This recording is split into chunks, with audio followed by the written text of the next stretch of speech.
переходим к следующему докладу. Доктор Сатиш Сринивасан. Астигматизм и хирургия катаракты. Астигматизм в высокой степени и хирургия катаракты.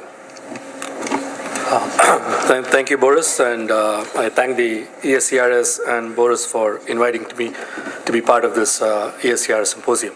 I've been asked to speak about high astigmatism and cataract surgery.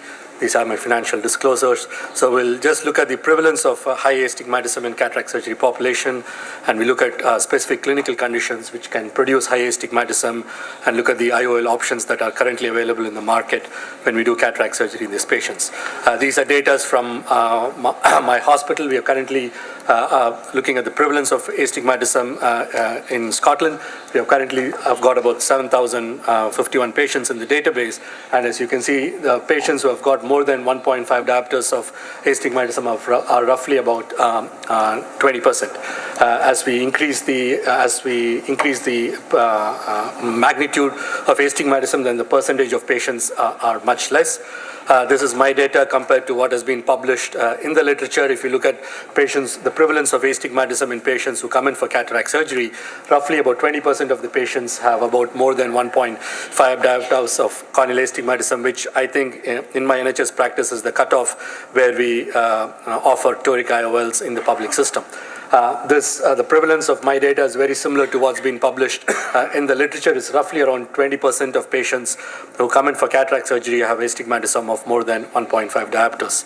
If you look at high astigmatism, which for the sake of this talk I would consider anything more than 2.5 or ideally 3, then the incidence is much lower.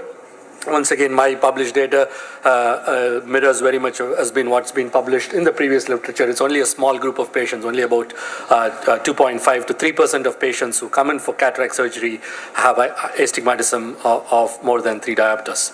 I just wanted to re-emphasize the point. When we look at astigmatism in these patients, we are purely looking at only the corneal astigmatism. This is just an illustration to show this is the spectacle refraction of the same patient who's got plus 3.25 diopters in the right eye and plus 2.25 in the left eye. But when you actually do the corneal biometry, when you do the IOL master biometry and you look at the keratometry, the astigmatism is much less. And just to re-emphasize that point, when we are doing cataract surgery and when we are trying to correct the astigmatism, we are not trying to correct the total astigmatism, we are purely trying to correct only the corneal astigmatism. The total astigmatism might be a contribution of both the corneal and the lenticular, but the lenticular part is removed when we do the cataract operation. This is once again another illustration of the patient. The spectacle refraction is 3.25 diopters, but when you look at the corneal keratometry, it's much less compared to the total corneal astigmatism. When you consider high astigmatism correction, patients could broadly fall into 2 categories. One is regular astigmatism in patients who have got virgin corneas. Then you have got regular or irregular astigmatism in patients who have got abnormal corneas. So we'll just go through this group. These are patients who have come in for cataract operation, but you've got very high corneal astigmatism. This is the Zeiss Atlas topography, which measures only the anterior corneal astigmatism, and you can see this patient has got a regular astigmatism of 2.6 diopters with a steep meridian at 5 degrees. So this patient will really do well when you're considering toric IOL, and we have got more and more information now that the astigmatism in the cornea comes from 2 sources, not only from the anterior part but also from the posterior part. The posterior part contributes only to a very minimal amount of high astigmatism in these patients. Mostly these patients have most of the high astigmatism coming from the anterior corneal plane compared to very minimal which is coming in the posterior corneal plane. The posterior corneal plane cannot be assessed with the Placido topography. You will need a Scheimpflug system, either the Pentagam or the Galilei, which has got either single or dual Scheimpflug cameras, and this can measure the posterior corneal astigmatism. Patients with anterior corneal astigmatism with the rule can have either with the rule posterior corneal astigmatism or against the rule posterior corneal astigmatism. But currently there are no IOL calculators which takes the posterior corneal astigmatism into factor, but I know a few companies are working on it, so very soon we will have online IOL calculators calculators which will take into account not only the anterior corneal astigmatism but also the posterior corneal astigmatism. So do these patients do well when they have toric intraocular lenses during cataract surgery? This is a paper from Rudy Nuit's group who looked at the use of Alcon toric IOL for patients who are more than 2.25 diopters of corneal astigmatism, and they show that not only the toric IOL does well for lower corneal astigmatism, but these patients do well for high corneal astigmatism. The precision needs to be more because these patients with the high corneal astigmatism will not tolerate any intraocular decentration. There are several companies which are currently offering toric IOLs, but not all of them offer to the same range. So these are just a few examples. The Rayner T-Flex, they have standard toricity which goes up to 6 diopters, but for special patients you can ask the company to custom make the toricity anywhere from 6 diopters of astigmatism to correction of 11. This is the Technus toric IOL, which can go only up till 4 diopters at corneal plane. Once again, I want to re-emphasize the point. What we are measuring at the corneal plane patients, when you're putting toric IOLs, you need a much higher power to correct the same corneal astigmatism because these lenses are placed at the nodal point of the eye. So, for example, to correct 4 diopters of corneal astigmatism, you would probably require 4.5 or 5 diopters of toric IOL at the lenticular plane. Alcon toric have gone up there in their toricity correction. Now the SN689 will correct 6 diopters at the IOL plane. So the highest power, which is the 6 diopter, will actually correct only 4.11 diopters of corneal astigmatism. These are some other examples. These Zeiss 80 Lisa will correct up till 12 diopters of toricity at the IOL plane. And these are 2 examples. One is the Medicontour one, which can custom make an IOL up till 27 diopters. And so is the 3-piece silicone IOL from Human Optics, which is called the Toricia. Once again, they can custom make toric IOLs, which can go right up to 27 diopters of IOL power. So we know that patients with regular corneal astigmatism do very well with toric IOL. What happens to patients who have got abnormal corneas which has got high corneal astigmatism? The most commonest indications where you would come across very high corneal cylinder in patients are in abnormal corneas, typically post-keratoplasty, either with penetrating keratoplasty or with deep anterior lamellar keratoplasty. Any of the ectatic disorders of the cornea, which commonly would be the keratoconus. The other degenerations would be pellucid, or iatrogenic corneal ectasias, which the most commonest ones would be post-refractive surgery corneal ectasia, where the stromal bed is not strong enough to withstand the intraocular pressure, and these patients develop post-LASIK ectasia. And very rarely corneal scars, either from infections or from degenerations like Salzmann nodular degeneration or pterygium, where even after pterygium removal, patients have got secondary induced astigmatism because of the corneal scar. Let's look at the post-keratoplasty astigmatism. There are several options available to correct the astigmatism in these patients. The simplest one would be either spectacle or contact lens wear, or if it's a recently done corneal transplant, then you could look at selective suture removal. You've got relaxing incisions, wedge resections, compression sutures, and you can also consider doing either surface ablation like PRK or femtosecond laser LASIK to correct corneal astigmatism. But if these patients had corneal transplant done many years ago and now they are in the age where they have developed cataract, then the best effective way might be to consider cataract surgery with a toric IOL. There are very few case reports on the use of custom toric IOLs for correcting corneal astigmatism in patients with post-keratoplasty. These are the few ones. We published a big series looking at about 9 patients who had implantation of a custom-made toric intraocular lens for the correction of post-keratoplasty astigmatism. We published this at the Eye in 2013. This is the spread of the patients. As you can see, most of them had keratoconus, Fuchs corneal endothelial dystrophy, stromal scar, and herpetic keratitis, for which they all underwent penetrating keratoplasty. And most of these patients underwent cataract surgery with toric IOL, except for 2 patients who already were pseudophakic. So we put in a piggyback toric IOL, which we'll cover.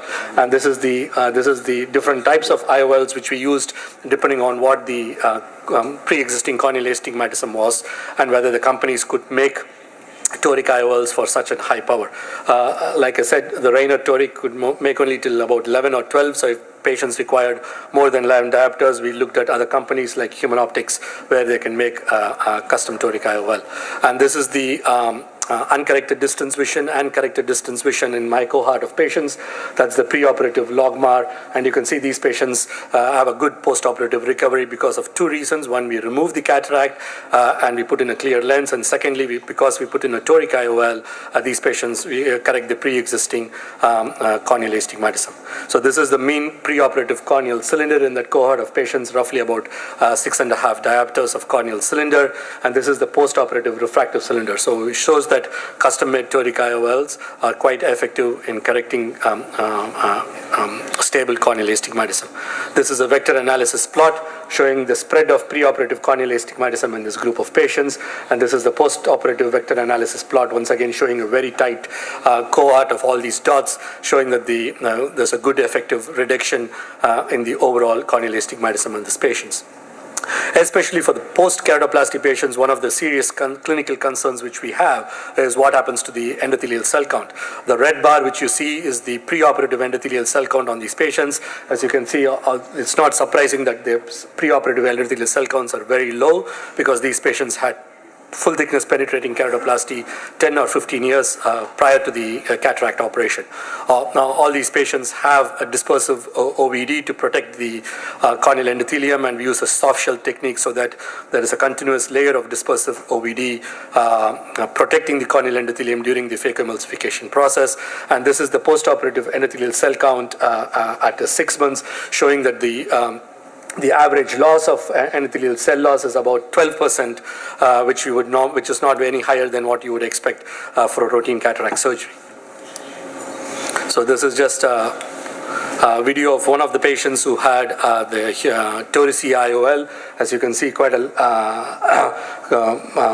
opaque cornea because of a long-standing penetrating keratoplasty done 15 years ago. So I'm just using a dispersive OVD to protect the corneal endothelium.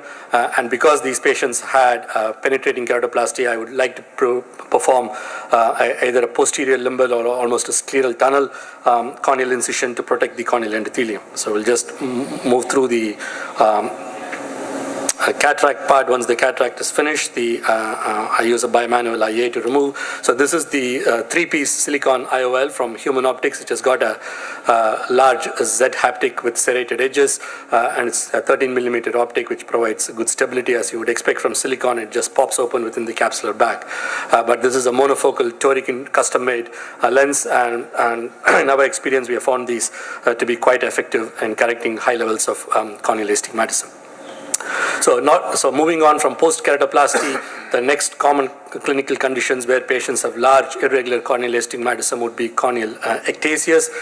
This is a case series published from Case Reports in Ophthalmology, where they looked at 5 eyes of patients who had 3 of them had stable keratoconus and 2 of them had stable pellucid marginal degeneration. And you can see what the subjective preoperative refraction is and the effective postoperative refraction after correcting their stable corneal astigmatism with a toric intraocular lens. This is an example of scan data from the patients showing quite steep inferior cornea, as you would expect in patients with pellucid marginal degeneration. And this patient had Alcon high-powered toric IOL, and these patients are quite stable in correcting. So this is the literature review on all the patients who have had high-powered toric intraocular lenses for various conditions, including keratoconus, corneal ectasia, and post and pellucid marginal degeneration.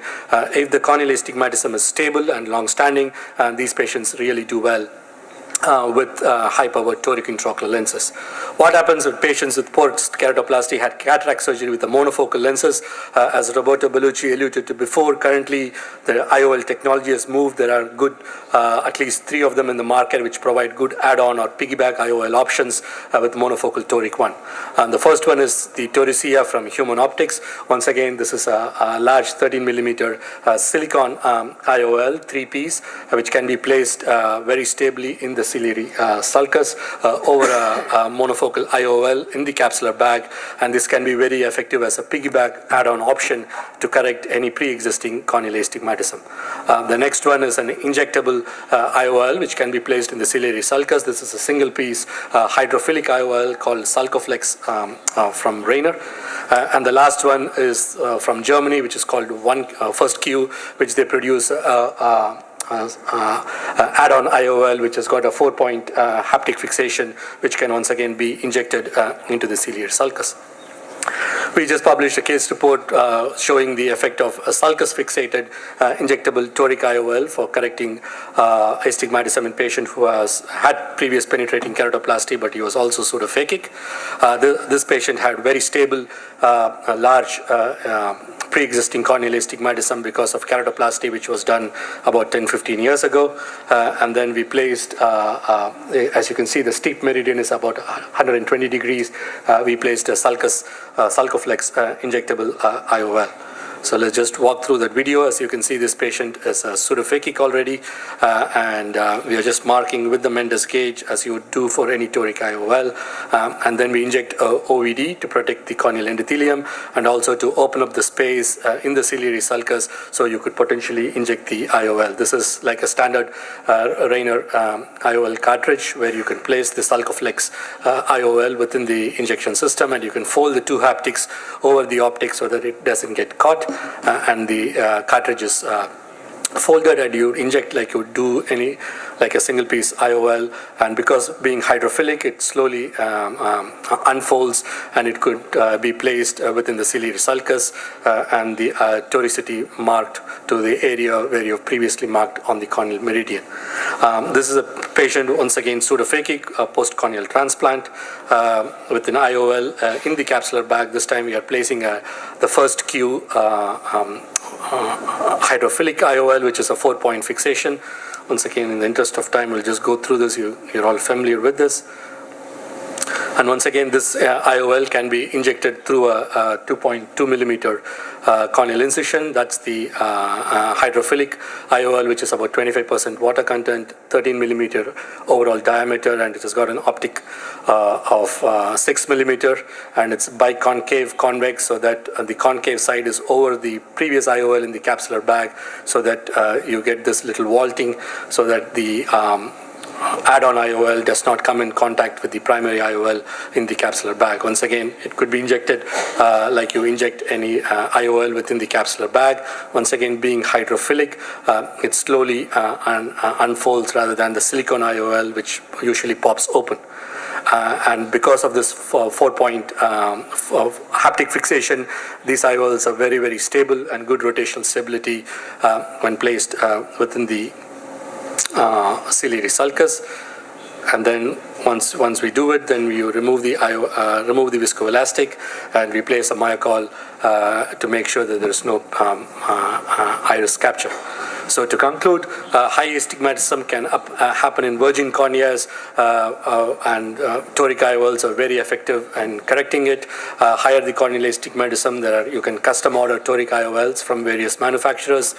Irregular corneal astigmatism, the critical part is to have a stable topography and a very stable astigmatism. So in selected cases, astigmatism can be effectively reduced, although you cannot completely eliminate them.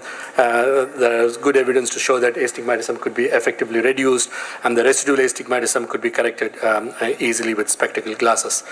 Because of the improvements in the technology, now most of the companies are able to make custom-made high-powered toric IOLs, both with the silicone platform as well as with the hydrophilic platform.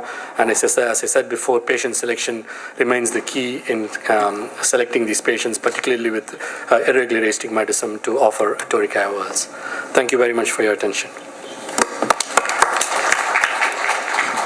Satish, thank you very much. I have a question for the IOL calculation in these high-powered lenses. Is there any caveats we have to look for We talked a lot about posterior astigmatism. What do you change? How do you do this? I usually get either the lens star or the IOL master keratometry as well, and I usually perform Scheimpflug corneal topography.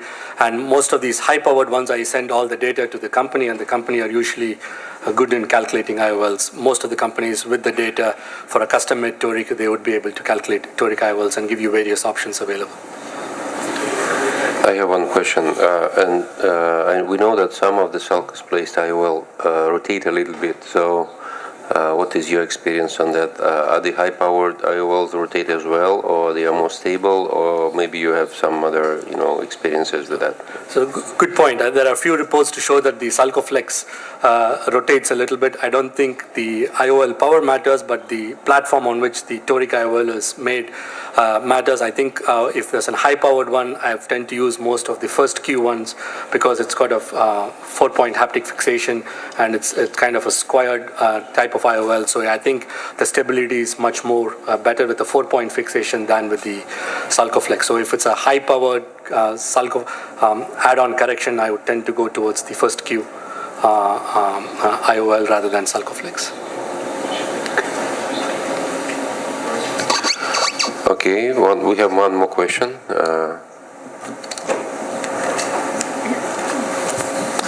Thank you. My question is, when you have a keratoconus patient for cataract surgery, how much astigmatism do you take in account? How do you decide how much do you want to correct? Do you look at the refraction of this patient, or do you look at the keratometry readings? Good point. I don't look at the refraction or the keratometry. I purely base my calculation based on corneal topography. And these patients have to be stable. And if they are previous contact lens wearers and if they have been comfortable, then I'm happy to just do a monofocal IOL and ask them to continue wearing a contact lens. If these patients are contact lens intolerant, they are very keen to be off contact lenses, then I would consider toric IOL. But the important point is to concern these patients, telling we cannot completely correct all the astigmatism. What we are trying to do is to reduce the amount of astigmatism. What was the youngest patient you operated? Because it's a refractive indication. In that case, it's for keratoconus patient. And did they had cross-linking before surgery? Yeah. The keratoconic patients, I will do intraocular surgery only if they have a cataract. I don't do a refractive lens exchange for these patients because these patients, the risk of pseudophakic retinal detachment is very, very high.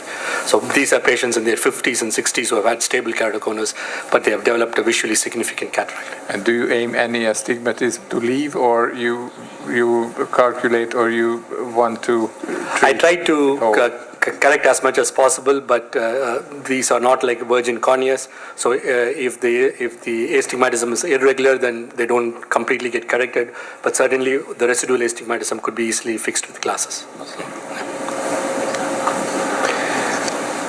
Okay.